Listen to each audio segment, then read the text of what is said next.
douleurs, c'est important pour nous. Pourquoi? Parce qu'ils sont l'ennemi numéro 2 de notre vie, les compagnons de douleur. Ils ne sont pas ennemis de notre vie parce qu'ils nous aiment. Non, non, non, non, non. Ils sont ennemis numéro 2.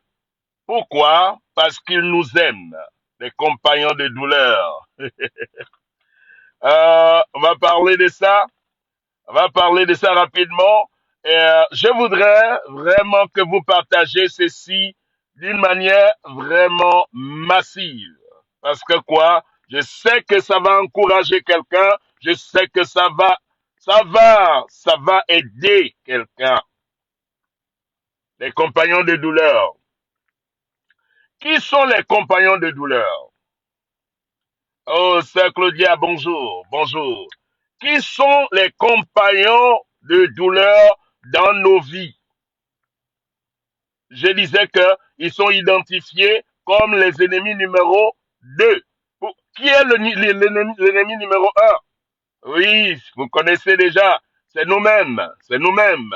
C'est nous-mêmes qui nous empêchons d'avancer, c'est nous-mêmes qui nous empêchons d'évoluer. C'est pour cela que je voudrais que vous fassiez attention à cet compagnon de douleur, parce que quoi? Ce compagnon de douleur est celui qui veut vous conformer à votre position initiale. C'est en fait les gens en qui vous trouvez la sûreté et la sécurité quand vous êtes dans les problèmes, les compagnons de douleur. C'est les gens qui sont toujours là pour vous. En fait, quand il faut se confier à Dieu, on ne se confie pas à Dieu, on préfère aller se confier à eux. Ce sont les compagnons de douleur. Vous voyez? C'est des gens qui nous disent souvent des mots que nous désirons écouter. Ils nous disent souvent qu'ils nous aiment tels que nous sommes. Ils nous disent souvent qu'ils sont avec nous. Même si tout le monde nous abandonne, ils sont toujours là, les compagnons de douleur. Vous savez ce qu'ils disent souvent? Ils disent qu'ils ont votre arrière. Ils ont votre arrière. Ils veulent vous protéger. Bonjour, sœur Véro. Bonjour, partagez, partagez. Ils disent souvent qu'ils ont votre arrière. Ils veulent être votre protecteur. Des gens qui sont là, sur qui vous pouvez compter. Les compagnons de douleur. Ne prenez pas ceci vraiment comme de la blague. Les compagnons de douleur, c'est les gens avec qui nous partageons nos peines. En fait, ils sont les gens avec lesquels nous avons des douleurs similaires, nous avons des peines similaires, nous avons des problèmes et des troubles similaires. Les compagnons de douleur. Et ils sont souvent toujours avec nous, prêts à nous raconter leurs expériences ou leurs mésaventures de tous les jours. Vous trouvez souvent la consolation en eux. Ils sont tellement utiles dans notre vie et des fois que nous avons peur de les perdre, les compagnons de douleur. Si vous voulez porter des fruits, ça c'est des choses qu'il faut toucher. Mais comment on les reconnaît? Comment vous pouvez reconnaître les compagnons de douleur? S'ils sont autant de choses, s'ils sont aussi importants dans notre vie, comment on peut les reconnaître? Parce qu'il faudrait qu'on ait des indices pour reconnaître les compagnons de douleur. Parce qu'ils sont souvent émotionnellement fins. Ou comment vous appelez fin? Hein? Vous mettez le mot que vous voulez. Parce qu'ils sont, je les appelle, qu'ils ont les malwares émotionnels. Les malwares, c'est des softwares qui sont envoyés pour endommager et pour désactiver les ordinateurs. Les compagnons de douleur, ils ont cet esprit-là. Et l'esprit, souvent, c'est comme le software. sur lesquels on a téléchargé les informations qui doivent faire fonctionner l'ordinateur. L'ordinateur, c'est qui? C'est nous, et le software, c'est l'esprit. Et les gens qui sont des compagnons de douleur, ils ont le malware. Et ces malwares ils veulent souvent injecter cela pour nous désactiver et pour nous maintenir dans la position initiale. Souvent, ils sont très attentionnés. Ils sont très amicaux. Les compagnons de douleur sont vraiment euh, comment il faut dire le mot? Le mot, est-ce que le mot, ils sont fins? Oui, ils sont émotionnellement actifs. De sorte que vous ne pouvez pas identifier que ce sont eux. Ce sont ces gens-là qui pensent qu'ils sont victimes. Ils sont victimes d'une situation ou d'une autre.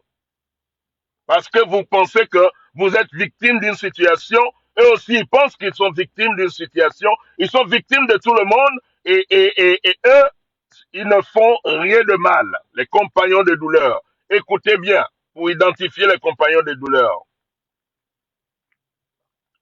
Ce sont ceux-là qui pensent que les choses les arrivent seulement. Ce sont ceux-là qui pensent que vraiment ils ne peuvent rien faire contre leur situation. Ce qui va être, c'est ce qui est. Les compagnons de douleur. Ils aiment parler de leurs problèmes, se plaindre de leurs problèmes, pleurer au sujet de leurs problèmes, mais ils ne font rien au sujet de cela. Ils parlent, ils se plaignent et ils pleurent au sujet de leurs problèmes et ils ne font rien. Les compagnons de douleur. Les compagnons de douleur, ce sont eux qui croient que la vie ne peut pas changer. En fait, les pauvres sont pauvres, les riches sont riches, et ça va rester comme ça. Rien ne va changer. Les compagnons de douleur. Ah, je vous assure, vous faites très attention avec eux. Ils croient que la vie, c'est comme une image. Ils croient que la vie, c'est comme, qu'est-ce qu'il faut dire? C'est comme une décoration. Ils croient que la vie, c'est comme une décoration qu'on a mis à quelque part et c'est comme ça ne change pas. Ils croient que leur compétition de vie, c'est contre les gens autour d'eux. Ils croient que vraiment, ils doivent lutter contre les autres et rien ne doit se faire dans leur propre vie. Les compagnons de douleur. Et on les trouve où? Vous serez choqués de voir là où on les trouve, les compagnons de douleur. Où est-ce qu'on les trouve, les compagnons de douleur? Je prie que le Seigneur vous traduise ceci pour que cela soit réellement quelque chose qui peut vous aider. On les trouve dans notre famille, on les trouve dans les ghettos, n'est-ce pas? On appelle les ghettos, n'est-ce pas? Là où on souffre ensemble, on traverse les difficultés, on se partage le pain, le riz, les huiles et le sel dans le couloir de l'appartement. Dans les ghettos, ils sont les compagnons de douleur. Les compagnons de douleur, tu les trouves dans ton lieu de travail. Les compagnons de douleur. Les compagnons de douleur, tu les trouves aussi dans le voisinage. Les compagnons de douleur, tu les trouves dans ton église. Oui, il y a des compagnons de douleur dans l'église. Mais qu'est-ce qu'ils font dans ta vie? Leur rôle réel dans ta vie. Les compagnons de douleur, ce sont ceux-là, quand ils veulent partir, ils feront tout et dans leur cœur, ils sont en train de prier pour que vraiment tu ne réussisses pas. Parce qu'ils ont peur de te perdre. Est-ce que quelqu'un peut aimer cette vidéo pour dire Amen à cela?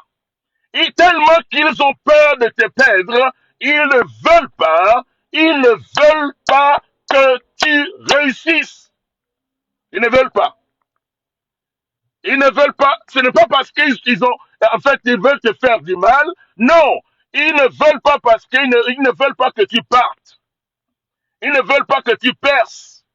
Ils ne veulent pas que tu réussisses. Ils ne veulent pas que tu sortes de leur camp ou de leur association.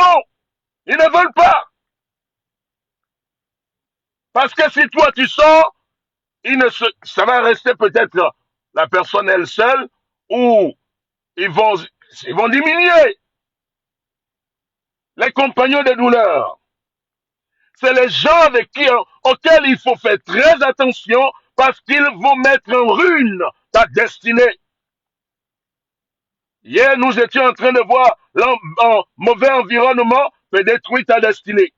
Mais les compagnons de douleur peuvent vraiment t'endommager parce que le problème réel, c'est que c'est des gens en qui tu fais confiance. C'est des gens en qui tu fais confiance. Tu crois tellement en eux qu'ils ont ton arrière. Mais essaye de leur tourner le dos. Tu vas te rendre compte. Tu vas te rendre compte qu'ils sont les premiers à te poignarder au dos pour se rassurer que tu ne vas pas loin.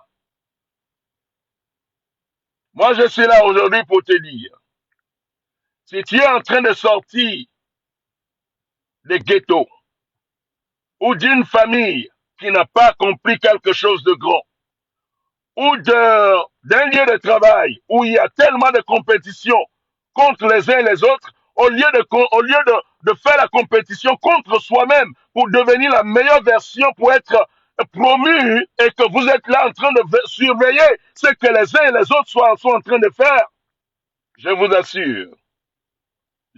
assure, vous restez dans cet environnement, vous pouvez passer 20 ans, 30 ans, 40 ans, même le reste de votre vie, rien ne va changer et votre destinée sera hypothéquée. L'une des personnes contre lesquelles il faut faire vraiment attention, ce n'est pas parce qu'ils sont expressément ennemis, mais parce que là où ils sont pour vous, leur rend automatiquement et systématiquement votre ennemi, l'ennemi de votre destinée. Pas votre ennemi d'émotion, non.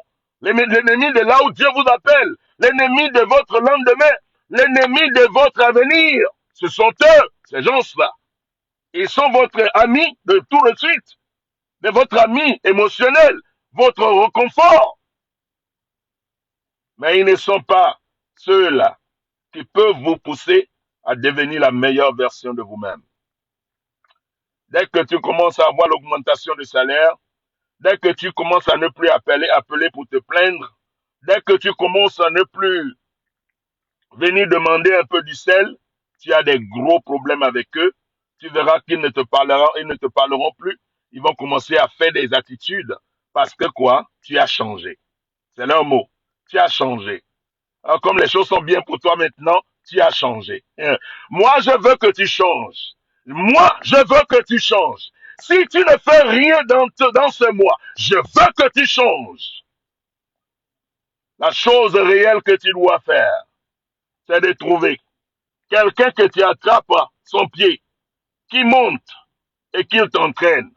Et que tu trouves quelqu'un que tu attrapes sa main, qui veut aussi monter et que tu entraînes.